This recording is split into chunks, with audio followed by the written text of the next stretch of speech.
দেখতে দেখতে আমরা একেবারে শীতের শেষে পৌঁছে গেলাম। অর্থাৎ শীত এখন ফিরে যাচ্ছে। এখন আর শীতের সেই আমেজ নেই।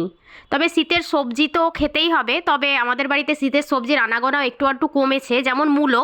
এটা কিন্তু বহুদিন হয়নি, তবে আজ দেখলাম যে পাতে মূলো ভাজা রয়েছে। আর সঙ্গে হয়েছিল পেঁয়াজ কলি, আলু, গাজর, মটরশুঁটি দিয়ে একটা ভাজা, যেটা দুর্দান্ত স্বাদের হয়েছিল। এটা আমার ভাবি বানিয়েছে, যে কি মজা হয়েছে। আমিও বানাই কিন্তু এত টেস্ট হয় না। হয়েছিল সঙ্গে টমেটোর পোড়া, যেটা আমি ওই মিক্স ভেজ ওর সঙ্গে মাখিয়ে খেয়েছিলাম। আর এই দেখো বড় সাইজে, এটা হচ্ছে কাতলা মাছের মাথা। যে মাথা খেতে আমি মাছের ভীষণ পছন্দ করি, তাই আমার জন্য ওই মাথা রেখে দেওয়া হয়েছিল। অর্থাৎ একটা মাথা দুটো ভাগ, একটা আমি খেয়েছি, একটা আমার বৌদি খেয়েছে। কত টেস্ট যে এই মাছটা হয়েছিল তা তোমাদেরকে বলে বোঝাতে পারবো না।